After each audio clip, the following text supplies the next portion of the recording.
It's going on 13 years. We still have no answer. We still don't know who Amber's killer is. Tonight, Amber Tuccaro's family updates her case in Edmonton. Qu'attendez-vous pour nous écouter et être réellement nos alliés? A new petition calls on Quebec to recognize systemic racism. So bringing it home has been a long journey, and to have it here for our people is so meaningful. And a piece of Mi'kmaq history is coming home.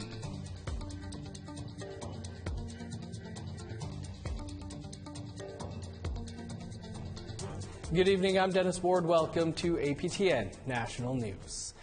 The family of Amber Tuccaro, chiefs, and the RCMP are again pleading with the public for anyone to come forward with knowledge of Amber's disappearance and death. 21-year-old Amber Tuccaro was last seen August 18, 2010, near Edmonton, Alberta. A man's voice was captured on a call from her phone but has never been identified. 2 years later, her remains were found in a wooded area near Leduc, just south of Edmonton. The RCMP apologized for deficiencies in how they handled her case in 2019. Tuccaro's family says many of the issues they experienced persist to this day. For the RCMP or whoever takes the information, when a parent reports their child missing, put yourself in their shoes and think, well, what if that was me? What if that was my child? And I get told, oh, they'll come home in their den party. Just give that a thought. It's going on 13 years. We still have no answer. We still don't know who Amber's killer is. We heard a mom who's hurting and a family in a community that's devastated by what happened. So I would say this, the people that are out there that know, that have information, no matter what they think that is, I would ask them to come forward as well. This investigation is not going, it's not stopping, and this family's commitment to making change is not going to stop either. So I would like to reassure you that from the top of this organization that we're committed to moving this investigation forward, and will continue to do so. These two members died in service and protection of our community. Still in Edmonton, where the police service is mourning the loss of two constables who were shot and killed early this morning while responding to a domestic dispute. The two officers who were shot and killed overnight were identified later this afternoon. 35-year-old Constable Travis Jordan and 30-year-old Constable Brett Ryan were killed just before 1 a.m. local time, where they were responding to that call. The officers arrived at an apartment building around 12:45 a.m. and were shot by an unidentified male suspect shortly after approaching the apartment unit. Police say the male suspect is also dead from a self-inflicted gunshot wound. A woman was injured in the incident and has been taken to hospital with life-threatening injuries. Quebec Native women tabled a 4,000 signature petition Thursday at Quebec's National Assembly, calling for the François Legault government to recognize systemic racism in the province. Quebec's government has refused to acknowledge the existence of systemic racism, despite it being indicated in the coroner's report on the death of Joyce Echaquan, an Atikamekw woman who filmed herself before she died in hospital in 2020, as healthcare workers directed racist remarks toward her. And in a 2022 report that documented widespread forced sterilizations of First Nations and Inuit women in Quebec, Quebec Native Women President Marjolaine Etienne said the denial of systemic racism is preventing progress. Monsieur Lafrenière, Monsieur Legault, qu'attendez-vous? Qu'attendez-vous pour nous écouter et être réellement nos alliés, vous aussi? Well, have you experienced racism in institutions in Quebec or any other province or territory? We'd like to hear from you. You can send us your emails to news@aptn.ca or leave a comment on aptnnews.ca. You can also find us on Facebook, Twitter, Instagram, YouTube, and TikTok. For the last 20 years, a photo was the only image of Mi'kmaq regalia on display at a cultural centre in Millbrook, Nova Scotia. Now, after sitting in an Australian museum for 130 years, that regalia is coming home. Angel Moore brings us that story. This is a photo of Mi'kmaq regalia on display at the Millbrook Cultural and Heritage Centre.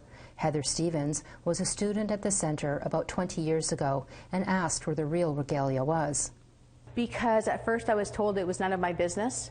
And so me being a First Nations woman being told, you know, it's not none of your business, well, it is. So when I actually took over the management position here, that's when I started to take that role on. I'm like, yes, it is my business. I'm going to move forward and I'm going to get this back. Today, Stevens is the manager of the centre, and next week she is flying to a Melbourne museum to bring the regalia home. It's been a very long time that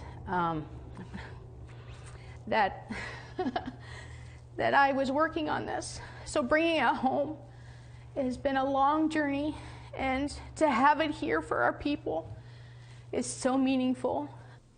Repatriating the regalia included Stevens appearing at the Canadian Heritage Committee 5 years ago for C-391, an act for a national strategy for the repatriation of Aboriginal cultural property. The act was tabled and dropped when an election was called, but Stevens persevered. Again, and that's when I knew I have to spearhead this. I have to get this piece back home. And so I've done it. Stevens says the regalia, made by a Mi'kmaq woman from the Sipekne'katik or Millbrook First Nation during the 1840s, was commissioned by Samuel Haigu, a Canadian civil servant who died in Australia in 1891. He left the regalia to Museums Victoria, where it has been stored for the last 130 years. Because a lot of our artifacts are actually stored in drawers that nobody is able to see, and that's not what our ancestors would have wanted. Stevens, working with experts, says the regalia will be protected as well as any museum. It is an understatement for our Mi'kmaq people about not being able to know how to care for things, and if they're in a certain museum right now, leave them there because they know how to do it properly. That is a misconception altogether. So we have the technology here to be able to do that. The repatriation will include ceremony. A specialized case to preserve the regalia will be the feature display at the centre. So having it here not only means having people come in and share our history with us, but it also starts to have the spiritual, cultural connection to our ancestors.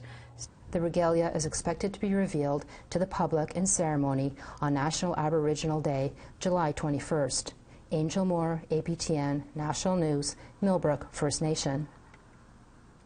And I'm sure Angel will be there for that reveal. Quite the efforts by Heather and all involved. Time to take a quick break. Still to come, tenants in the Northwest Territories have a new ally. Tell me I don't want to hear excuses, so I don't bother phoning.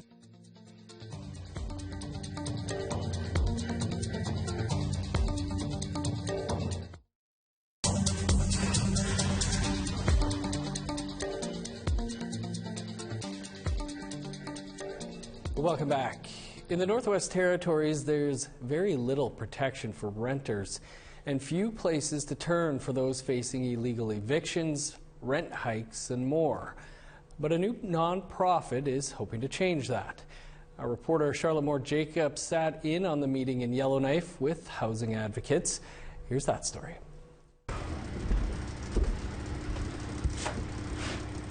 It's not the warm welcome anyone hopes for, but it's Annie Thrasher's reality for the last 7 months. 2 windows broken and boarded up. The Inuvialuit mother and grandmother is a client of Yellowknife's public housing and lives in Lanky Court apartments. In every corner of the unit, there's issues.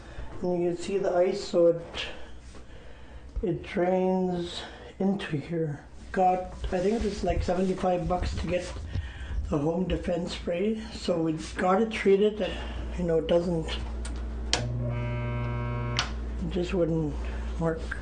The building is owned by Northview Right, a company which has had a monopoly on market rentals across the 3 territories for decades. They tell me I don't want to hear excuses, so I don't bother phoning. I'll just wait. It's got to be done within 10 days, but they tell me since September, okay, we don't have the windows, we have to order them, and because of COVID, and that was the last excuse, but I got in touch with them. But Thrasher may get some relief soon, thanks to the Tenant Association of the NWT, a brand new organization advocating and helping renters navigate the legal system. On March 11th, founder Lisa Thurber chaired their first meeting. It means that if we all come together and file an application with the rental office, and we had 70%, 75% of a building apply to withhold the rent from the landlord, then we would be able to get the landlord's attention. We want these common areas fixed. We want the dryers and the washers. There's Birchwood right now without heat and with facing rental increases, and we can't stop the rental increase. And in my opinion, the association aims to protect tenants from issues such as unjust evictions, overdue repairs, rent hikes, and landlord retaliation. We're looking for people that live in specific apartment buildings to be what we call building captains, so they can come to a board meeting, or they can... In most of Canada, these types of advocates exist, but without one in the NWT, Thurber says renters have had uphill battles to file complaints with their landlords, mostly Housing NWT, the Territorial Public Housing Corporation. Should the government of the Northwest Territories be the housing provider, or should they be the regulator of housing? They should be going after the corporate landlords like, pardon me, like Northview, to say, fix your building. Thurber says with over a dozen clients so far, she's hopeful the association can produce action from Housing NWT and Northview. Back in Lanky Court, Thrasher has plans to meet with the association, and until her windows are fixed, she'll keep her oven on to stay warm. We shouldn't have to live like this year 2023. APTN was unable to obtain an interview with Housing NWT by airtime.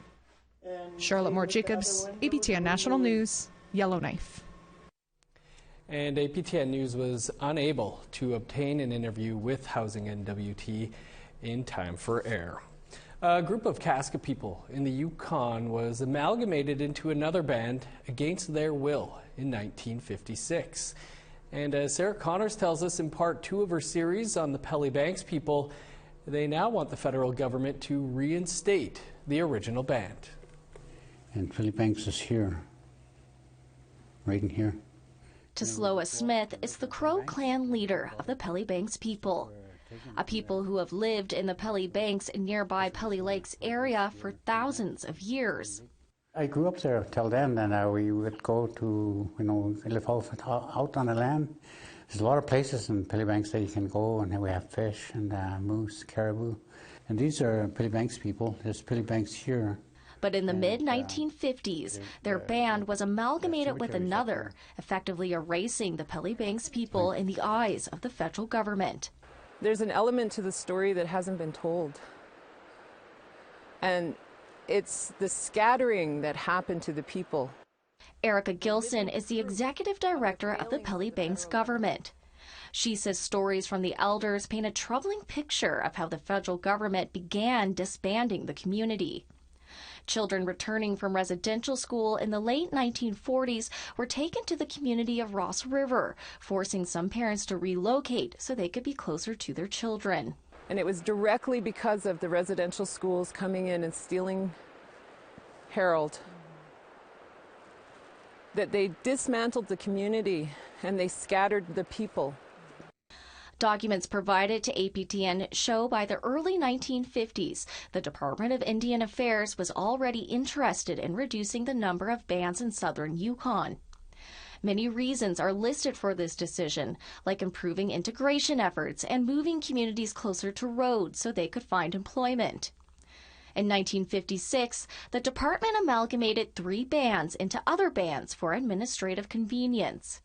Pelly Lakes was one of them, and the band was amalgamated with what is now the Ross River Dinna Council. The Pelly Banks people say they were never consulted about the decision and claim they were wrongfully amalgamated. And no matter what the federal government has done to them, they never left their land. They never relinquished their rights. This is unfortunately not an experience unique to the Yukon.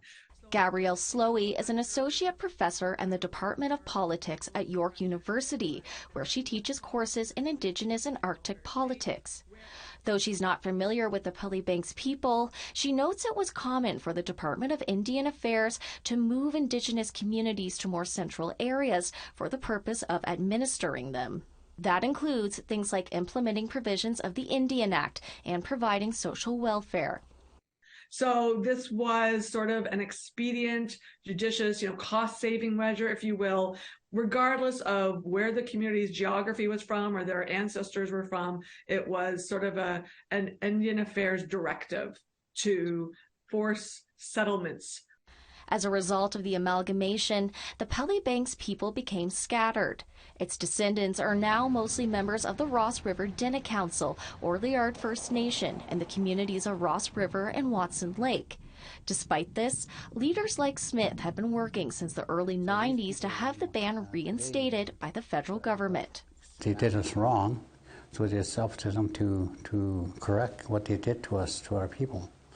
One Pelly Banks member I spoke to said reinstatement is a touchy subject for some. For example, the chief of Liard First Nation told APTN if Pelly Banks was reinstated, it would impact their funding and services. But Smith says Pelly Banks wants to be reinstated in a way that won't impact other Kaska communities, and there is support in their efforts. Documents and by-council resolutions provided to APTN show Ross River and the Kaska Nation have supported the Pelly Banks government in their efforts for reinstatement throughout the 90s and as recently as 2019. While Ross River declined to comment on this story, the chief of Liard First Nation says Pelly Banks reinstatement would involve all of the Kaska Nation and would be dependent on what membership wants. Next up on Part 3, why the Pelly Banks people can do little without formal funding. Our government receives $0, yet we function and we operate as a full government. And right now, we're fighting for the right to be.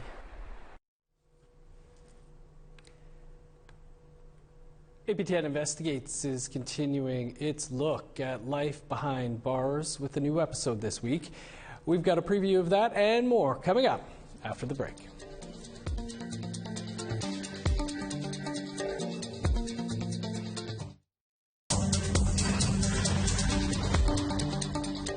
Welcome back. Time now for our photo of the day.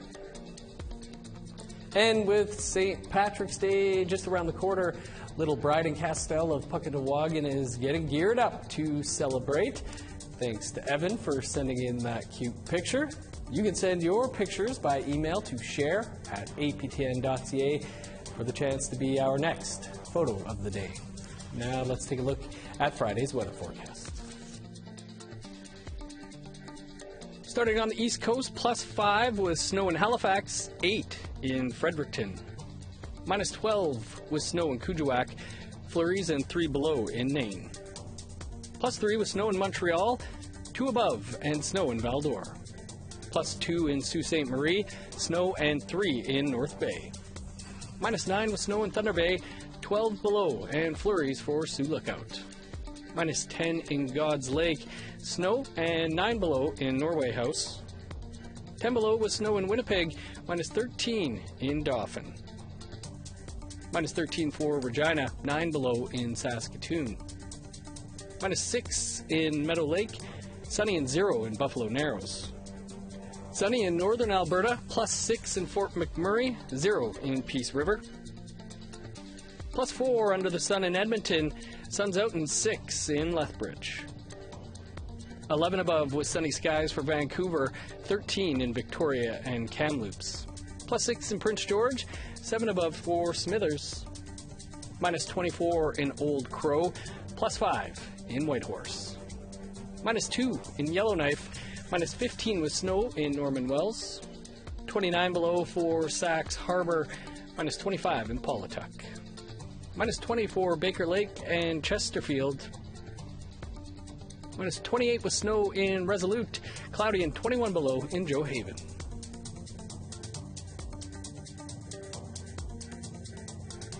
Okay, over to Ottawa now, where Annette Francis is standing by with a look at tonight's Nation to Nation, which will examine the phenomenon of adopting an Indigenous identity.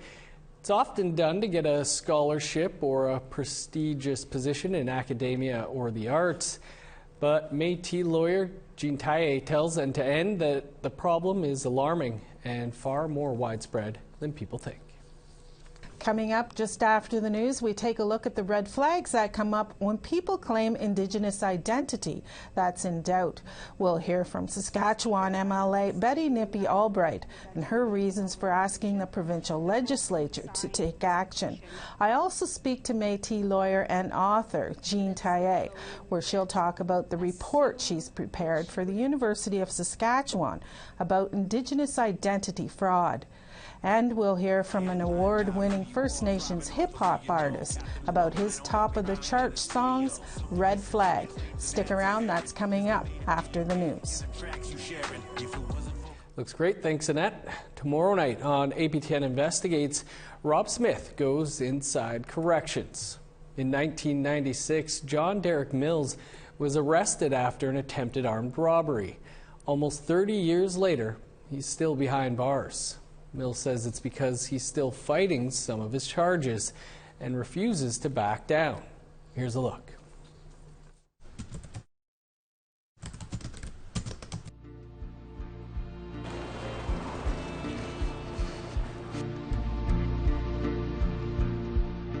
Our crew at Investigates committed to this correction series because, well, the stats are simply outrageous. It is shocking, and it's a human rights violation. Even criminal justice members are shocked. And in so many ways, they're beside themselves, and they don't even know what to do anymore. John Derek Mills' story is both compelling and unbelievable. He's been in prison 28 years for a botched armed robbery and kidnapping. I'm just going to sit across from you. Your initial sentence was life. Life 7, yeah. Life 7. Why are you still in jail? I do want to get out of the jail, but I'm not going to admit to something that didn't happen or I didn't do in order to get out of jail. And that sucks because I'm going to be in jail for a long time.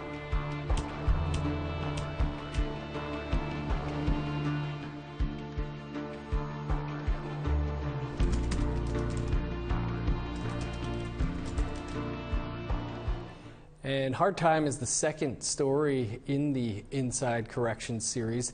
The full episode airs tomorrow night right here after the news. To check out the whole series, including part 1, you can go to aptnnews.ca/ourstories/Inside Corrections.